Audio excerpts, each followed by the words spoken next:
Salam, monsieur. Il n'y a aucun partage. Oui, juste le temps de mettre le support de cours Ah, ok, merci. sur Teams.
C'est bon, est-ce que vous voyez mon écran?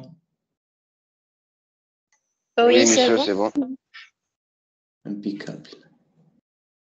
Maintenant, équipe.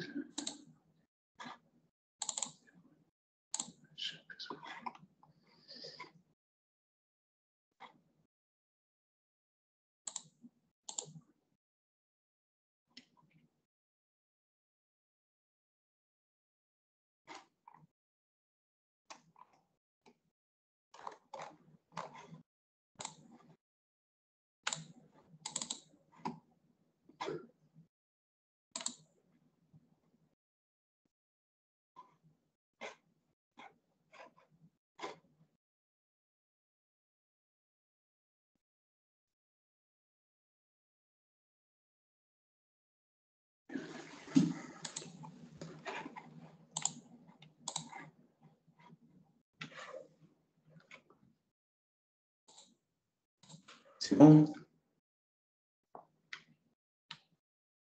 Est-ce que vous voyez le support de cours? Oui. Ok.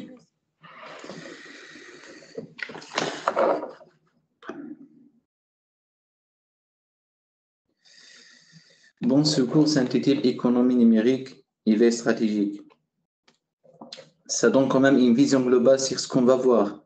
D'un part, il y a l'économie numérique, avec tout ce qui est commerce électronique, tout ce qui est signature électronique, contrat électronique, etc. Et d'autre part, il y a la veille stratégique qui concerne plutôt les entreprises qui doivent l'appliquer pour prendre des décisions stratégiques. Bon, la question qui se pose, à votre avis, pourquoi ce modèle est destiné pour vous? Là, je serai trop le modèle économie numérique et veille stratégique.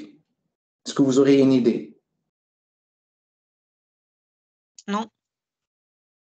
Parce que, Inch'Allah, نخدموا في entreprise. Inch'Allah, demain. Inch'Allah, C'est oui. pour ça. Oui. Et dans cette entreprise, vous allez occuper des postes, mais après, quel est l'intérêt de travailler dans une entreprise? Augmenter les richesses. Impeccable, merci pour ta réponse. C'est simplement parce que vous allez occuper des postes aux entreprises et vous allez être amené à utiliser la technologie et les outils informatiques pour créer de la valeur dans votre entreprise et pour créer de la richesse quand même. Et c'est ce qu'on va voir durant ce cours. Bon, ça c'est une vision globale de ce cours. Après, il y a les objectifs à atteindre. Le premier objectif, c'est d'étudier les concepts et les méthodes nécessaires à la compréhension du fonctionnement des marchés numériques, c'est-à-dire quel processus à suivre pour arriver à comprendre le marché numérique et bien cibler la clientèle.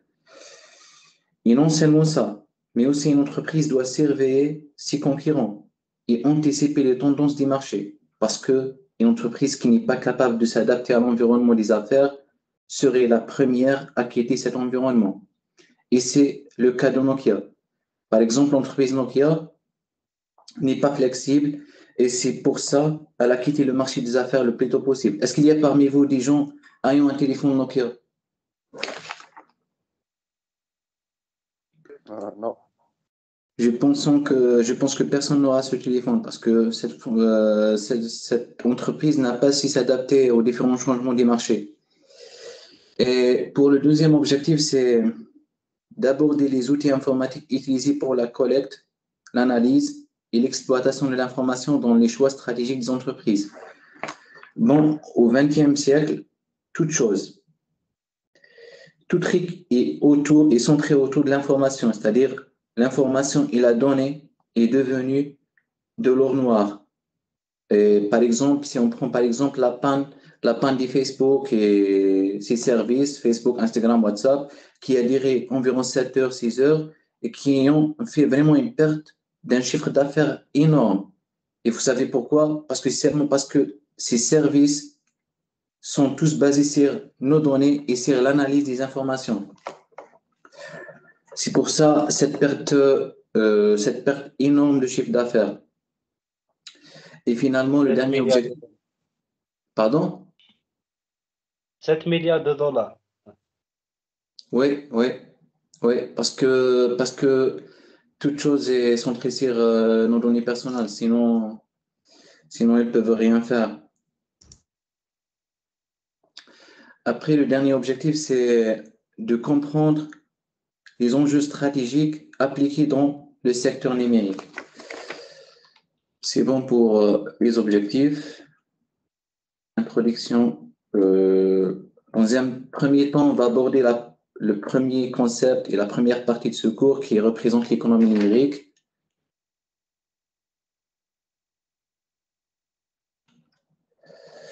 Bon, la révolution numérique a bouleversé tous les secteurs, que ce soit économique, autres secteurs. Et elle est principalement associée à l'essor de l'Internet et le Web, qui ont notamment changé notre manière de produire, d'échanger et de consommer. Et si on prend par exemple le secteur économique, maintenant, on ne consomme plus comme avant, avec l'arrivée du Web et des plateformes e-commerce. Si on prend par exemple un autre exemple, c'est le tourisme par exemple. Avec des plateformes comme eBooking ou TripAdvisor, vous pouvez programmer votre voyage de A à Z, y compris le vol, le taxi, l'hôtel et les endroits à visiter. Est-ce que vous voyez l'impact de la technologie sur ces secteurs et même sur l'être humain? Et maintenant, vraiment, on ne peut plus échapper aux services Google, Facebook, Apple, et vraiment, ils font partie de notre quotidien.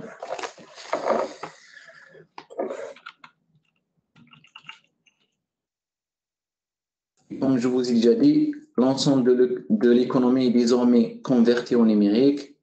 Et on doit comprendre la question suivante, comment le numérique a transformé les marchés, les organisations, mais même aussi l'espace et la société. Et une autre question, c'est quels sont les effets de ces transformations numériques sur la concurrence, l'innovation, l'emploi, la croissance économique, le commerce international et le bien-être des individus? Bon, vous m'arrêtez si vous ne comprenez pas quelque chose. N'hésitez pas à poser des questions. Je sais que ce cours est entièrement théorique, mais il faut quand même un minimum d'interaction pour... je m'interroge. C'est bon? Jusque-là, est-ce que vous auriez des questions? Non, monsieur. OK. On arrive à la définition du concept de l'économie numérique. En fait, jusqu'à présent, on ne trouve pas une définition exacte de ce terme. Mais on peut dire que si on arrive à définir les deux mots économie et numérique qui le composent, on va arriver à la fin à définir le terme complet. L'économie, ça concerne les activités de production, de distribution et consommation des richesses et des biens dans les sociétés, mais ça ne concerne pas seulement les entreprises, mais nous aussi en tant qu'êtres humains. On peut être de bons économistes si et seulement si avec moins de ressources, on peut apporter un gain considérable. Là, j'ouvre une parenthèse. Par exemple, c'est un bon économiste, il connaît le minimum de ressources, c'est-à-dire le minimum d'argent, et il peut créer un gain, il peut créer de la valeur avec ce minimum de ressources. Là, je vous pose la question suivante. Par exemple, vous auriez 10 000 dinars. Disons que c'est la somme de bourses algériennes. Qu'est-ce que vous feriez avec 10 000 dinars? Je veux savoir, est-ce qu'il y a de bons économistes parmi nous?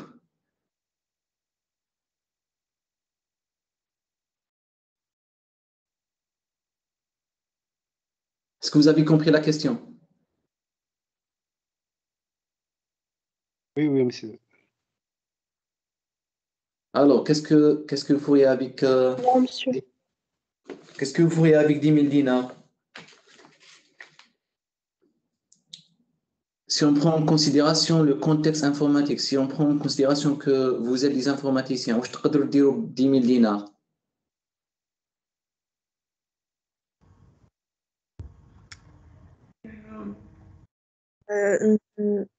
نوفروا un matériel pour construire des logiciels. Un matériel pour construire des logiciels, par exemple. Vous voulez dire un matériel Arduino, c'est ça? Oui, c'est ça. Ok. Oui, peut-être. Une autre personne? On peut coder un site. Je pense que 10 000 dinars, c'est suffisant pour acheter le nom de domaine et serveur. Enfin, un Pour, certain moyen. pour acheter? Un autre domaine et le serveur. D'accord. Intéressant comme réponse. Alors les mecs, il n'y a que les filles? Je pense que 10 000 dinars, la meilleure des choses, c'est de l'investir sur toi-même, avec des cours ou quelque chose. Intéressant.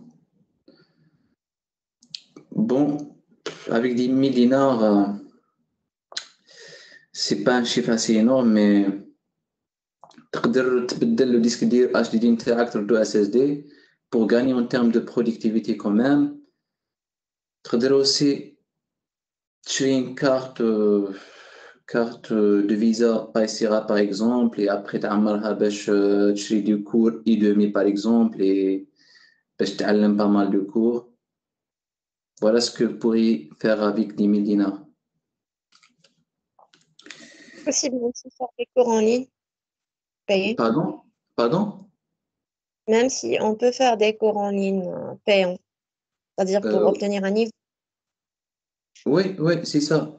Mais il doit avoir une carte Visa avant. Paysera, Oui. c'est ça.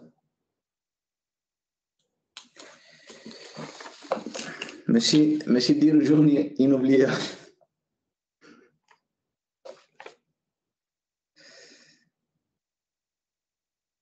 Ok. Le deuxième terme, c'est le numérique. Le numérique, ça concerne plutôt les technologies de l'information et de communication.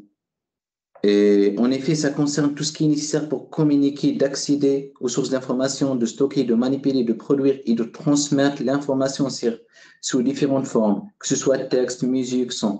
Et cela inclut le réseau, Internet, les serveurs, les bases de données et les data warehouses qu'on appelle les entrepôts de données.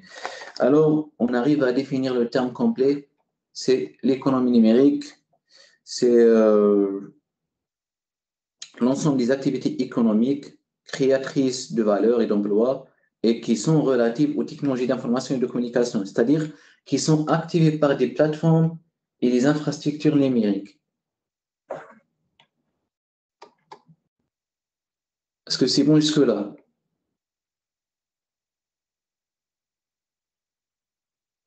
Oui, monsieur. Ok. Maintenant, je vais faire un flashback historique. Je vais citer quelques repères historiques qui concernent l'économie numérique.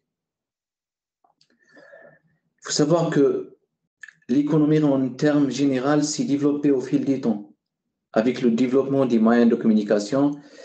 Et oui, l'économie s'est développée à cause du moyen de communication, parce que la communication est très importante en ce qui concerne l'économie, parce que c'est une source de propagation du savoir.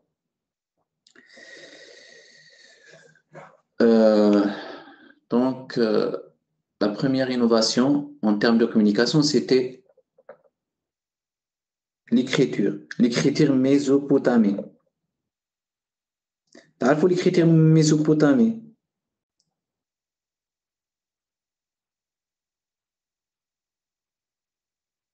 Oui, monsieur. Oui. C'est quoi en arabe, l'écriture mésopotamique?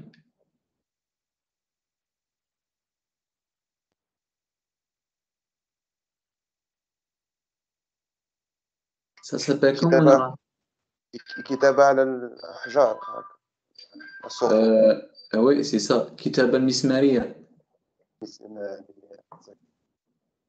C'était la Bilad Rafidin. Et c'était la première écriture. Je pense que ce n'est pas moins 5300, mais c'est 3000 avant Jésus-Christ. C'est 3000. Il y a une petite erreur ici. Je dois la corriger après.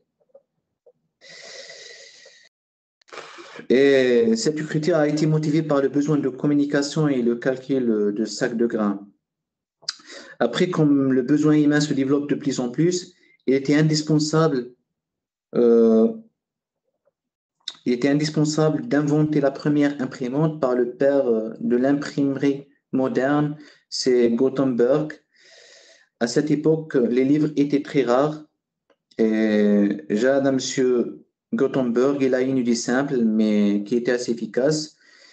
En fait, il a créé des pièces de lettres en cuivre, une pièce pour chaque lettre. Après, il les place dans un moule, ce qui nous donne une page mais genre métal. Après, il ajoute de l'encre sur ce moule et il met le moule dans une presse qui contient un papier blanc et il presse pour que le papier se colle sur le moule et nous donne une page de livre. Bon, l'idée derrière, c'était simple et évident.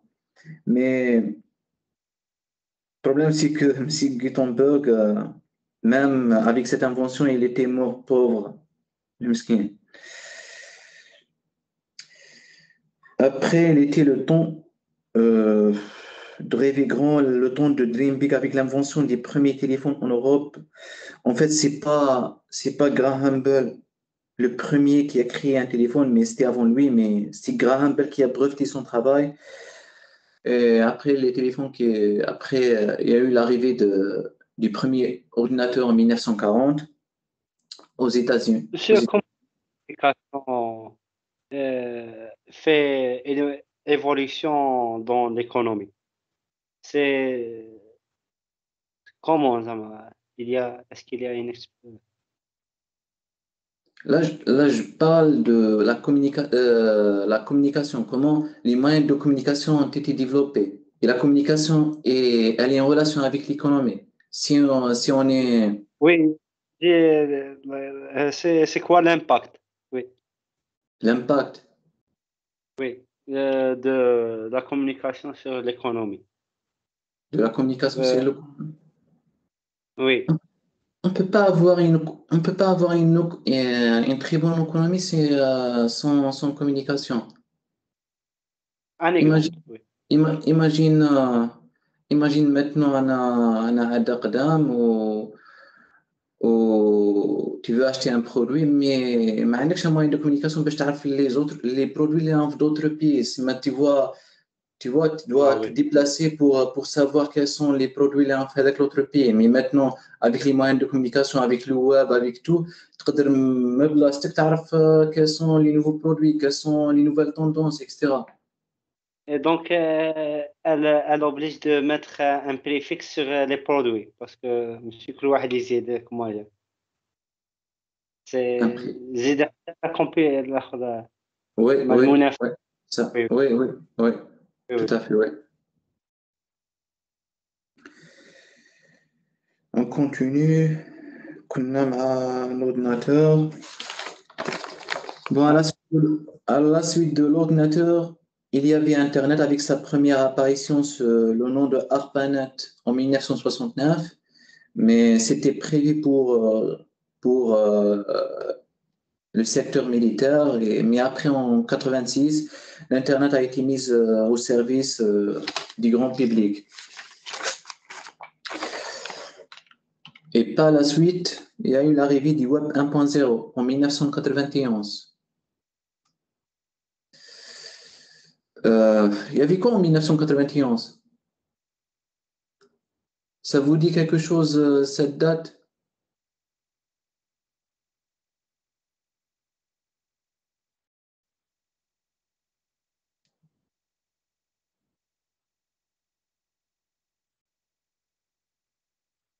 « 1991. Tim, c'est l'inventeur de protocole HTTP, de l'Internet. C'est qui? Il a fait dans le 1991. Oui, c'est ça. C'est Tim Berners-Lee. C'est le père du WWW, le World Wide Web. Et il a inventé aussi Oui. le HTML en 1991. Bon, le Web 1.0, c'était pas assez intéressant. C'était des pages web statiques qui sont reliées entre eux par des liens hypertextes.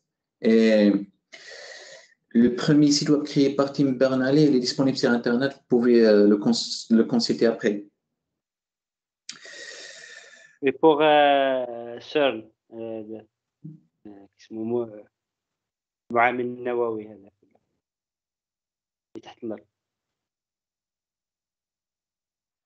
وش به معامل النووي؟ ماشي مسرع الهيدرونات هذا تحت الأرض ماشي هذه في CERN. Et normalement خدمة على جالها pour communiquer avec. Ah, d'accord. Oui, c'est le premier D'accord. عندهم. D'accord, je vois. Ensuite. Oui. Après, j'ai le Web 2.0 qui était marqué par l'arrivée du JavaScript. C'était plutôt des sites web qui sont devenus interactifs. L'utilisateur peut interagir avec une page web et satisfaire son besoin. On a vu le Web 1.0 et le Web 2.0. Est-ce qu'il y aurait un autre Web? Par exemple, le Web 3.0?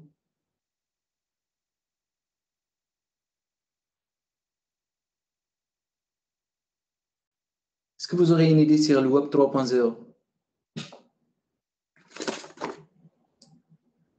C'est mon moment de futur, oui.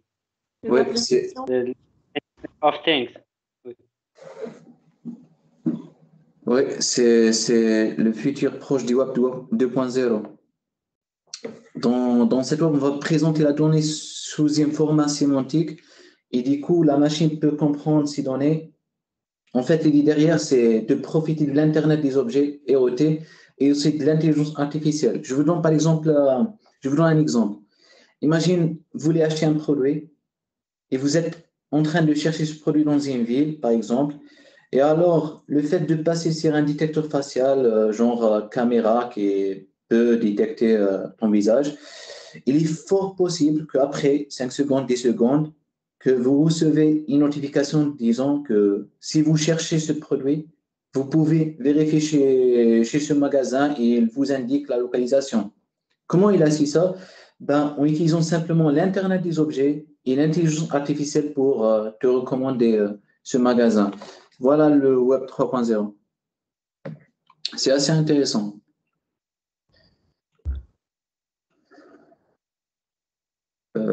Pour résumer, ce processus d'innovation a modifié les couches des systèmes économiques, il a modifié le commerce, la consommation, l'organisation, les banques, et vraiment pas mal d'autres services ont été touchés.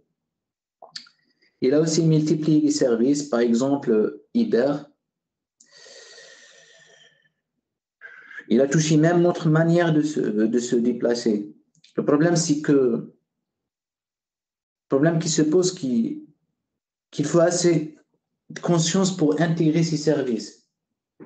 Si on prend par exemple le cas de l'application ISF, à la fois l'application ISF. Oui. Oui. Oui. En oran et en âgé. دايرين. مازال ما دخلش تلمسان؟ لا كاينة في Oui. تونس. Si, Ouais, si. ça s'arrête pas. D'accord, c'est bien. C'est quoi l'idée de l'application ISF? C'est comme Uber. Une application pour les taxis. Ça y est, ou tu commander un taxi. Oui, c'est ça. Est-ce que vous savez qu'il y a eu des manifestations des taxieurs pour arrêter ce genre d'application? Oui, j'ai entendu parler. Oui, ben c'est dommage. C'est vraiment, il faut assez de conscience pour intégrer ces services. Imagine que l'Algérie veut intégrer le e-commerce. Ben, les petits magasins et tout, ils vont résister quand même. Du coup, il faut assez de conscience. C'est le problème. Bon, je dois souligner que l'économie numérique a été d'abord connue sous le nom de nouvelle économie en 1990. Après, elle a été transformée en l'économie de l'information et de communication pour enfin arriver à l'appellation économie numérique. Maintenant, on arrive aux acteurs de l'économie numérique. Il se compose de 4 groupes. Ceux qui sont au centre, c'est les entreprises qui produisent de la technologie. Leur travail est autour de la technologie de l'information et de communication. Et ça représente le noyau de l'économie numérique. Après, il y a cette couche. Cette couche qui représente les services qui sont basés principalement sur la technologie, c'est-à-dire qui sont basés sur la couche centrale. C'est-à-dire qu'ils n'ont pas d'existence sans la couche centrale. Par exemple, si on n'a pas de technologie, on n'a pas le e-commerce. Après, il y a la troisième couche des services qui utilisent la technologie pour gagner en termes de productivité, mais elles ne dépendent pas de la couche centrale. Genre, ces services existaient avant, mais avec la technologie, ils ont gagné de plus en plus en productivité. Par exemple, l'agriculture, le transport, la distribution, etc. Et finalement, il y a la dernière couche qui représente les utilisateurs particuliers, par exemple nous, et qui utilisent la technologie dans leur vie quotidienne, par exemple loisirs, culture, éducation, achat en ligne, etc.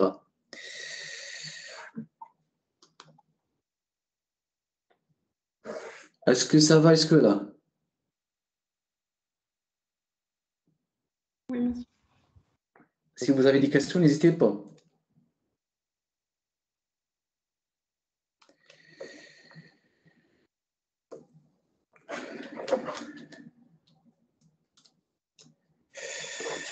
Donc maintenant, on va entamer un volet très important, c'est le commerce électronique, qui représente un processus d'achat ou de vente de produits ou de services sur Internet. C'est évident, c'est simple, c'est une définition classique. Et ce commerce électronique, il gagne de plus en plus de popularité grâce à sa rapidité et la facilité d'utilisation offerte aux clients. Il y a pas mal de types de commerce électronique. On va citer deux. Par exemple, le business to consumer, B2C, c'est-à-dire que c'est le commerce électronique de détail désignant la vente en ligne de biens et de services aux consommateurs. C'est-à-dire une entreprise qui met en vente ses produits dans un site web. Et il y a le deuxième service, le deuxième type plutôt, c'est le business to business, c'est-à-dire les entreprises c'est-à-dire le commerce électronique inter-entreprise se rapporte à la vente en ligne de produits, de services ou de renseignements d'une entreprise à une autre. Qui peut nous donner un exemple? Comme Intel, elle fabrique des microprocesseurs pour HP. Oui, c'est ça. Un autre exemple?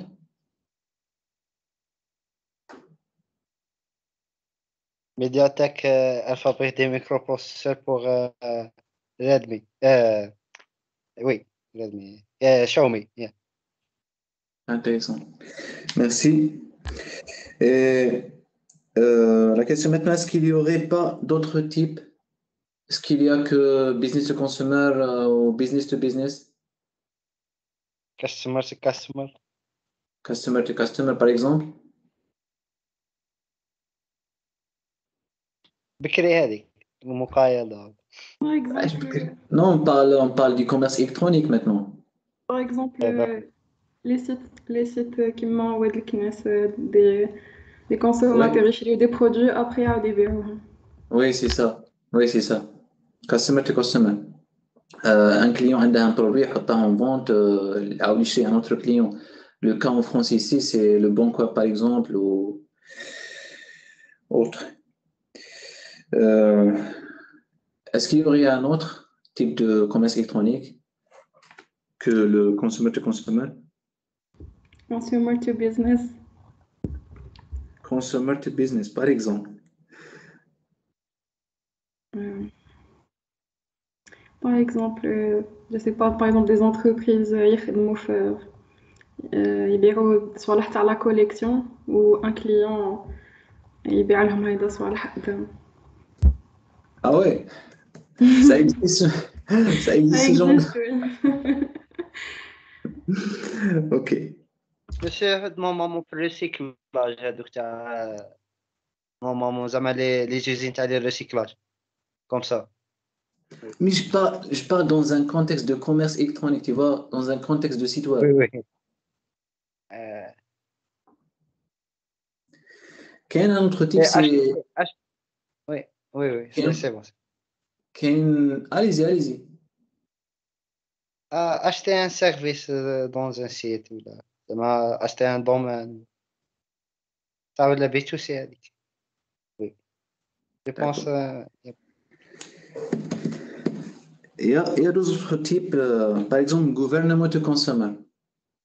Le gouvernement, il met en place un produit ou quelque chose qui ressemble à ça au consommateur. Par exemple, ici en France, il y a l'attestation SVEC. C'est une attestation achetée par les étudiants pour la contribution à la vie étudiante. Ou le gouvernement qui a l'attestation ou l'étudiant qui va l'acheter. Il y a aussi le gouvernement to business. L'État qui a un appel d'offres pour les entreprises, et les entreprises vont voir ces appels d'offres et vont acheter ces appels d'offres. C'est bon pour les types d'e-commerce électronique. Maintenant, on va passer aux enjeux d'e-commerce. Bon, il y a toujours cette question que l'entrepreneur ou la personne responsable d'un business se pose. Est-ce que je dois intégrer le e-commerce? Et est-ce que je vais gagner en intégrant le e-commerce? Pour répondre à cette question, on va voir ces 3 points principaux.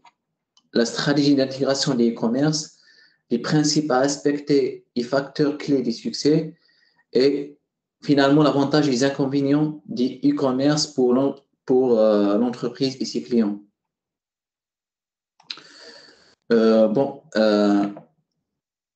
Les stratégies d'intégration, il y en a 5 qui permettent à une entreprise d'intégrer le e-commerce. On commence avec le clic immortier en français. Et là, il y a le magasin physique, il y a aussi le site e-commerce. Du coup, le client peut acheter un truc soit au niveau du magasin, soit au niveau du site web. Il peut même commander au niveau du site web et récupérer son produit au niveau du magasin.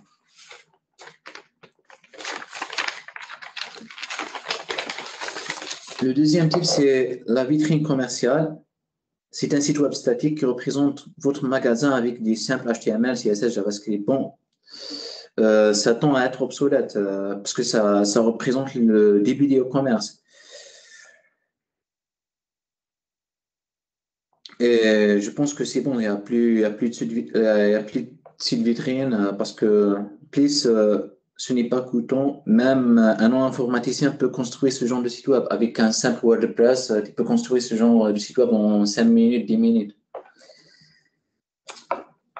Le troisième type, c'est la boutique, site marchand. C'est un site commercial privé pour la vente en ligne intégrant une solution de paiement.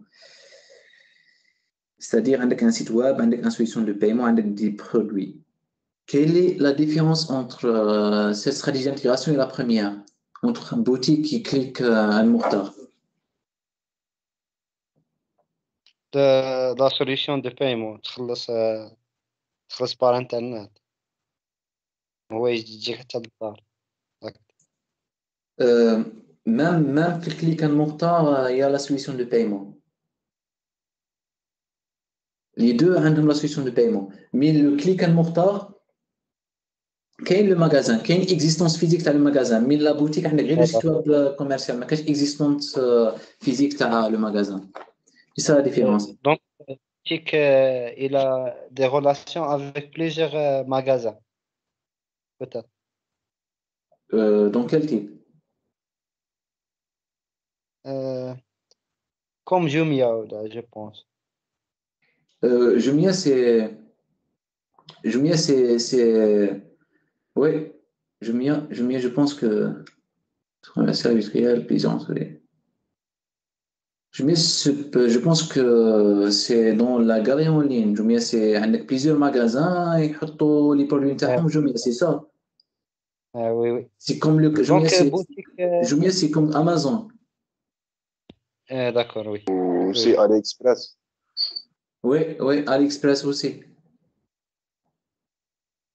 C'est le quatrième type, c'est galerie en ligne où il y a un centre commercial virtuel, plusieurs entreprises non concurrentes, zones de chalandise et frais d'accès au réseau intéressants. Et finalement, il y a le dernier type, c'est les plateformes télécommerce, le e-comptoir. C'est un système en faveur de très petites entreprises, c'est-à-dire les entreprises rares, les manhommes, une capacité d'intégrer le e-commerce, parce que le e-commerce تحتاج vraiment un fonds très intéressant, un investissement très intéressant باش intégrer. C'est pour ça كاين des entreprises اللي يقدروا ان يعطوك la possibilité باش intégrer le e-commerce. انت واش دير؟ تخلص le droit d'entrée plus la commission sur l'avance. هذا ما كان. Voilà pour les stratégies d'intégration du e-commerce. Après stratégie, il y a des principes à considérer afin de mener à bien votre démarche d'intégration. Il y a par exemple l'unicité du produit. Le produit, il doit être unique afin d'apporter un avantage distinctif, même s'il n'est pas entièrement unique, il doit y avoir quelque chose d'innovant afin d'attirer l'attention de la clientèle. Sinon, un client préfère acheter le même produit d'un site web déjà connu que de l'acheter d'un site web qui vient de mettre les pieds sur le marché du e-commerce. Ça veut dire quoi? Ça veut dire que si tu n'as pas ce critère d'inunicité ou d'innovation, ce n'est pas la peine d'intégrer le e-commerce. Mais je ne vous cache pas, sinon, il y a d'autres soi-disant trucs plus simples que l'inunicité et l'innovation. Par exemple, le fait de proposer un service de livraison gratuit et rapide, le fait d'élargir l'étendue du choix, et le fait aussi de proposer un service de personnalisation, c'est-à-dire que le client peut apporter sa propre touche sur le produit acheté, son nom par exemple, ou un truc comme ça. C'est-à-dire, le produit qui compte soit unique, soit innovant, soit te proposer un autre service que les autres les proposent. Soit te proposer un service de livraison gratuit, soit t'attendre un service de personnalisation. Après, le deuxième principe, c'est les produits dématérialisables. Un produit dématérialisable, c'est simplement un produit qui n'a pas d'existence physique. C'est-à-dire, plus que vous visez un produit, plus que le produit que vous visez est dématérialisable, puisqu'il est fait pour le e-commerce. il a l'avantage d'être en ligne, cela peut nous donner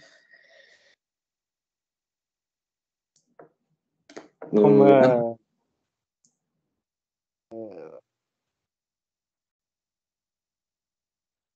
c'est par exemple une information, la musique, la vidéo, le tourisme, les voyages, les loisirs, les réservations, les ventes aux enchères, par exemple, qui m'a e-demi ou autre, avec un produit qui n'a pas d'existence physique.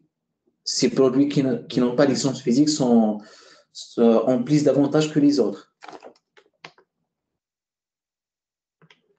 كاين دي سيت يبيعوا زعما لي تام دو ووردبريس هكا. Oui, les thèmes WordPress, c'est un produit dématérialisable.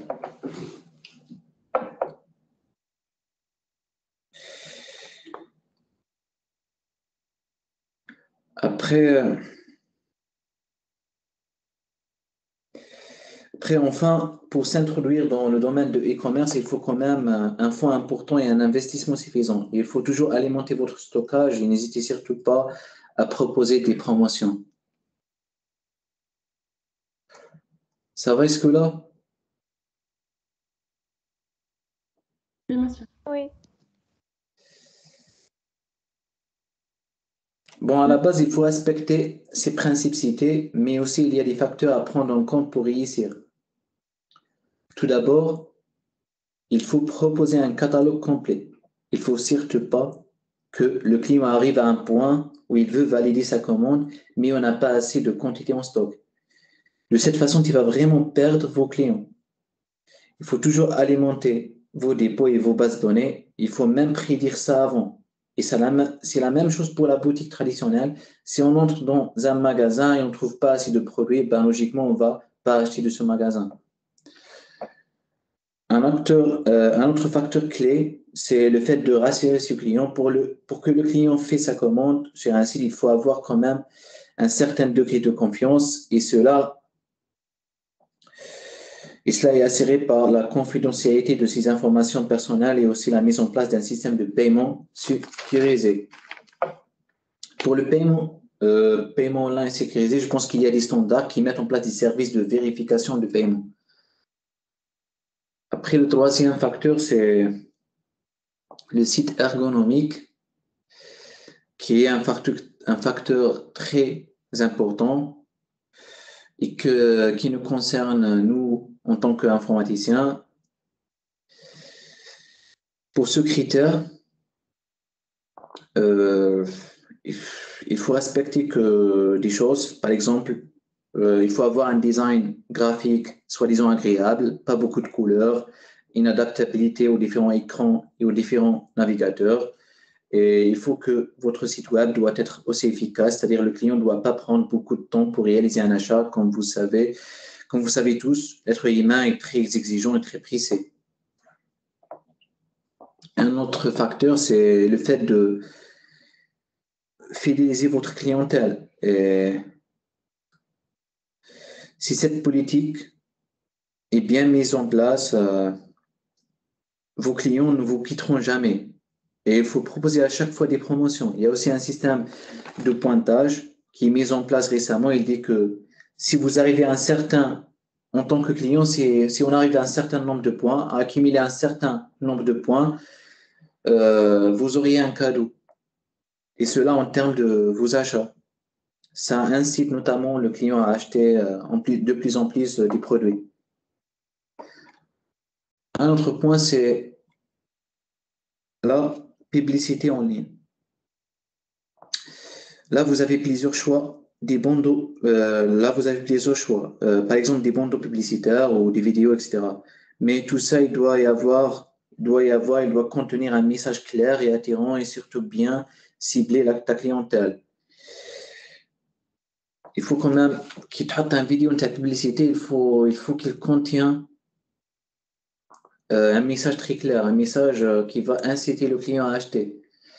Et il faut bien cibler même avec le client, avec le vidéo il faut bien cibler. Par exemple, tu veux des jouets. Si vous vendez des jouets, qu'est-ce que vous allez cibler comme clientèle? Les parents. Les enfants et les parents des enfants.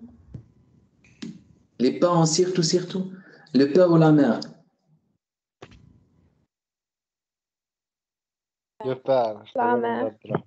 Non, c'est la mère. La mère. Il faut cibler la mère. واش كلي عندها الدراهم Ça veut pas dire ça ما يدخلش دراهم. نسا ما يخدموش. Il faut surtout, Allô. il faut surtout bien cibler la clientèle. Et ça, le plus important. باسكو لا فام تشري بزاف سي Oui. بور سا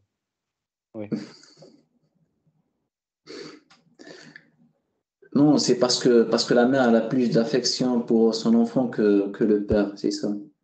Exactement. Le père, il est plus raisonnable que la femme, que la mère plutôt. Ça dépend des personnes. Oui. Enfin, l'entreprise doit être en mobilité permanente. Elle doit toujours chercher à améliorer son contenu et aussi à le présenter d'une manière attirante et innovante. Par exemple, un site de vêtements, il doit avoir les nouvelles tendances des vêtements. Bon, c'est bon pour les facteurs clés de réussite. Maintenant, on passe aux intérêts du commerce électronique et du business to consumer. Le commerce électronique, il offre un meilleur service à la clientèle. Par exemple, c'est un service permanent, c'est-à-dire à tout moment, vous pouvez accéder et commander votre produit sans avoir à se déplacer. Vous pouvez aussi voir les évaluations des clients sur certains produits qui va vous aider à l'acheter. Et avec le e-commerce, on passe plus par les distributeurs ou les détaillants, parce que c'est les distributeurs et les détaillants qui vont gonfler les prix, c'est-à-dire, et comme ça, on aura une baisse de prix, c'est-à-dire, on va acheter les produits à son prix réel. Ce que fait l'e-commerce, il y a une communication directe entre l'entreprise et le client. Et le e-commerce, ça donne aussi une image de professionnalisme. Parfois, on est professionnel avec un site web mieux qu'avec notre magasin, parce que dans le magasin travaillent des êtres humains, et puisque le comportement et les émotions des gens changent, ça peut donner une mauvaise image de professionnalisme. Il suffit qu'un simple geste mal placé pour perdre du professionnalisme. Et ce n'est pas le cas pour le e-commerce parce qu'il n'y a pas une interaction physique entre les humains. Après, il y a un autre intérêt, c'est le rayonnement accru. C'est le fait d'ouvrir une vitrine virtuelle et cela peut élargir votre présence auprès d'une clientèle potentielle appréciable, en particulier celle qui n'a pas accès à vos installations physiques locales. Un autre intérêt, c'est la vente incitative et la vente croisée. Ça veut dire quoi la vente incitative et la vente croisée?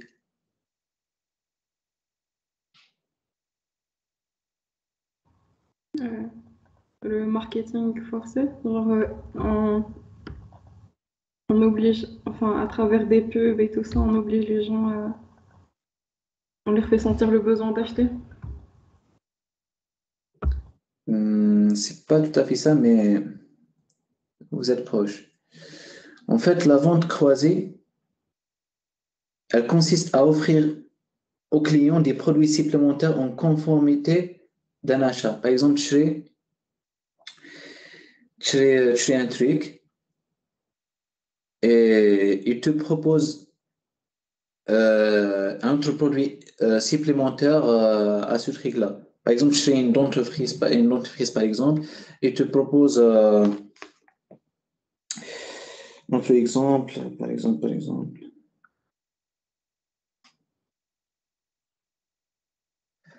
Qui peut nous donner un exemple? C'est la vente croisée. كما الماغسيف تاع ابل. Oui. ماغسيف هذاك الشارجر تاع ابل. Du coup, واش تشري comme produit واش يبروبوزي لك comme produit supplémentaire. تشري التليفون. D'accord. Il te propose l'offre تاع الشارجر. D'accord, c'est ça, oui. C'est ça, il était à la vente croisée. Mais tu un produit, il te propose un produit supplémentaire. Et pour la vente incitative, c'est une stratégie de vente cohérente à encourager les clients à acheter un produit de catégorie supérieure à celle qu'ils envisagent d'initialiser. Par exemple, tu veux acheter un produit, troll le site web, toi, tu vas chercher là un produit, mais à un certain moment, il te propose le même produit, mais d'une qualité supérieure, avec un prix plus raisonnable. C'est ça, il est à la vente incitative. Et finalement, notre intérêt, c'est la flexibilité dans l'établissement des prix. Il suffit de changer le prix d'un produit dans un formulaire et cliquer sur Update pour avoir l'ensemble des changements.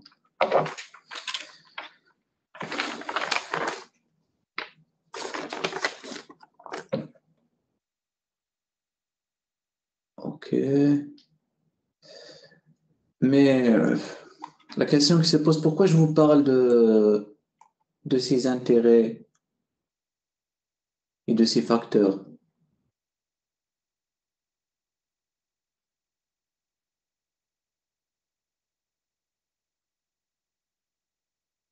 Pour donner plus de valeur au site e-commerce تاعنا وشغل نكونوا aux mêmes normes que les autres sites.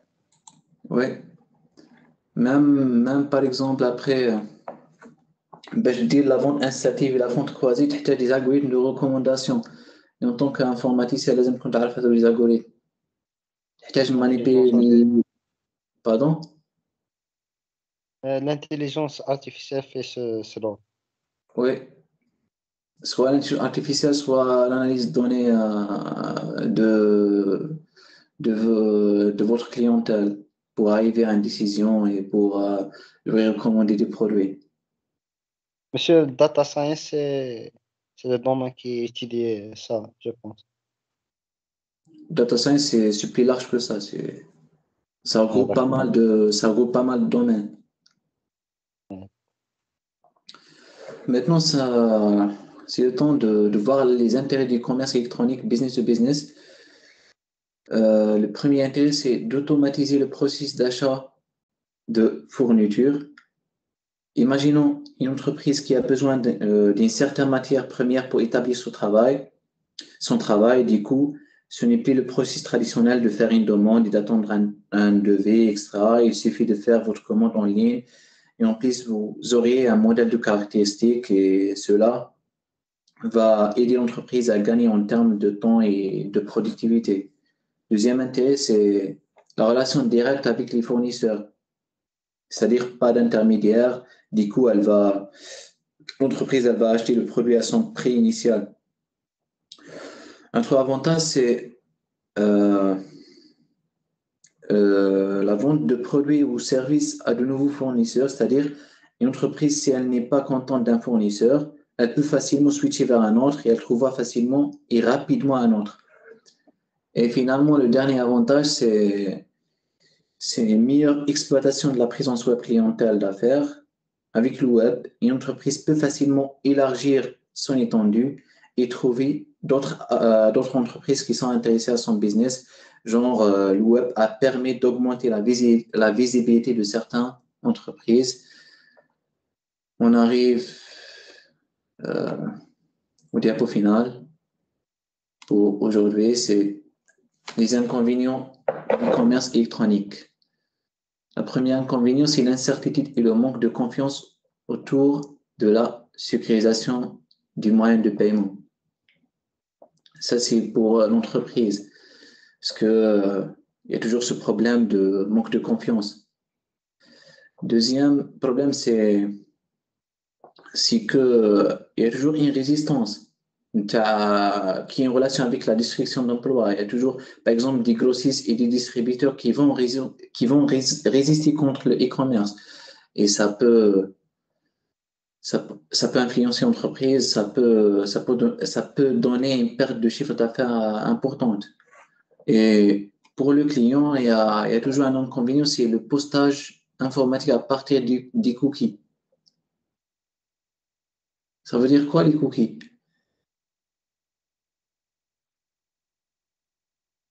Ces informations sauvegardées dans notre PC lorsque euh,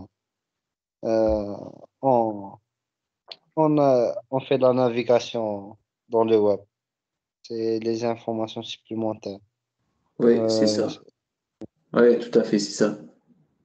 Juste le fait que tu cherches un produit, par exemple, tu cherches du vêtement et tout, après 10 minutes, tu vas trouver des publications, soit Facebook, soit Instagram, soit Google, et pas mal d'endroits.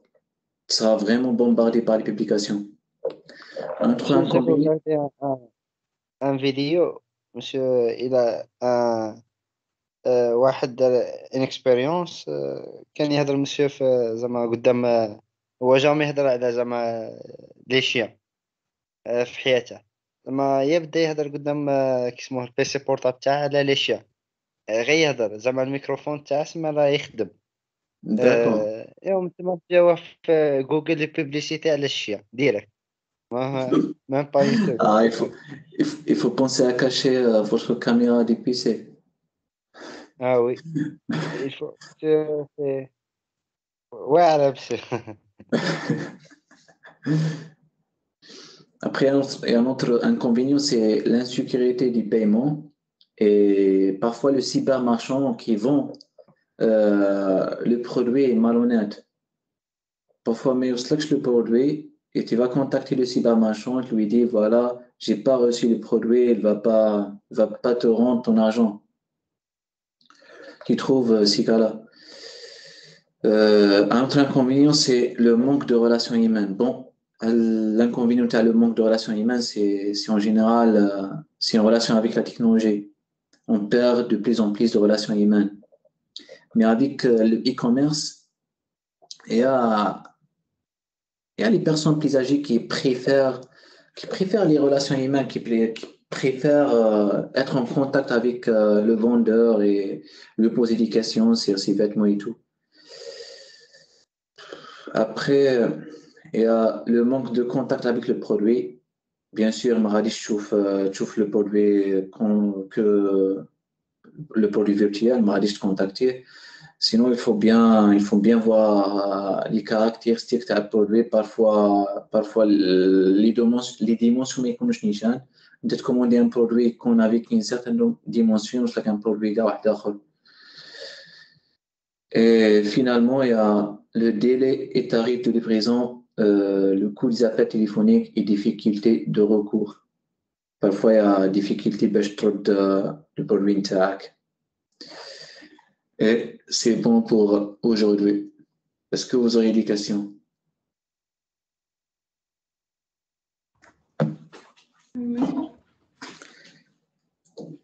Est-ce qu'il y aurait un moyen de faire du e-commerce, du marketing en ligne et tout ça, sans pour autant toucher à la vie privée des gens? Est-ce que plus tard dans le futur, est-ce que, par exemple, il y aura des lois sur, enfin, pour ne pas...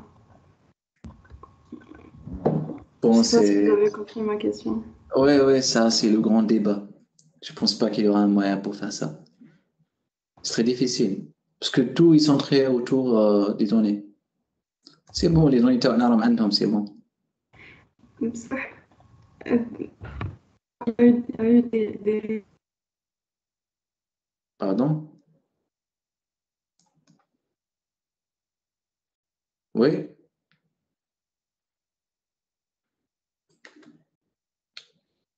Allez-y.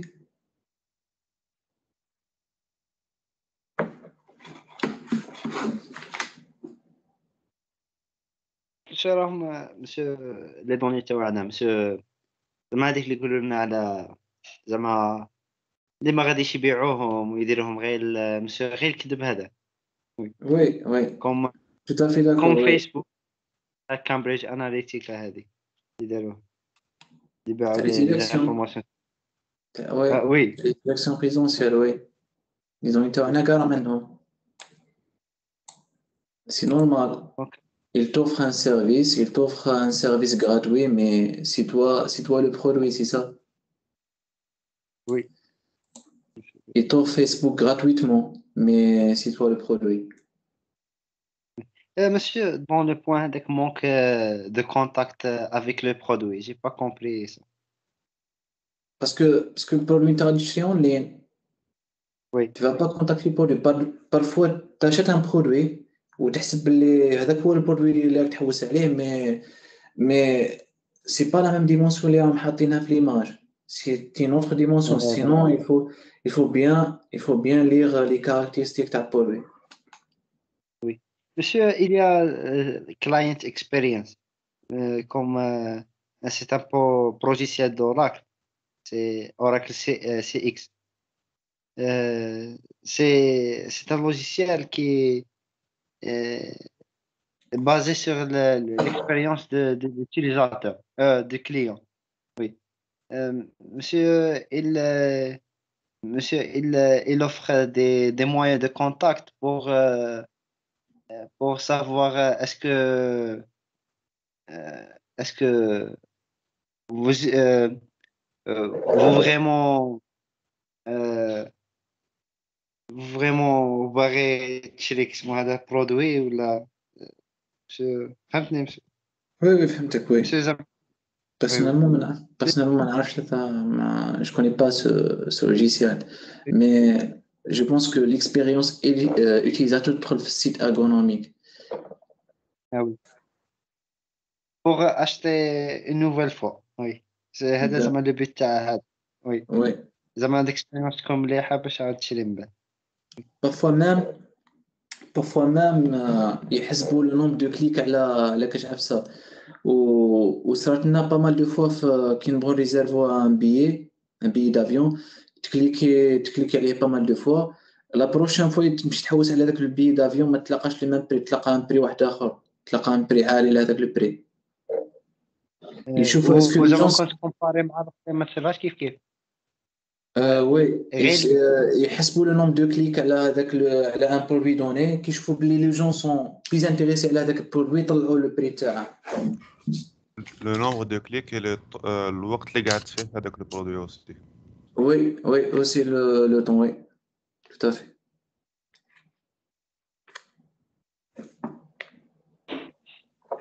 دونك ماشي مليحة ما فادت وي Toute chose, il a ses inconvénients et il a ses avantages. Hein. Oui. Du coup, c'est bon. Monsieur, donc, l'e-commerce, monsieur, on a plus d'inconvénients sur les clients. Zama, juste qui se la rapidité. La rapidité, هذا ما كان لي حاجة مليحة تبان لي. Et pour les entreprises أخرين عندهم بزاف les avantages أكثر من les inconvénients. بلي كاع ما عندهمش les inconvénients.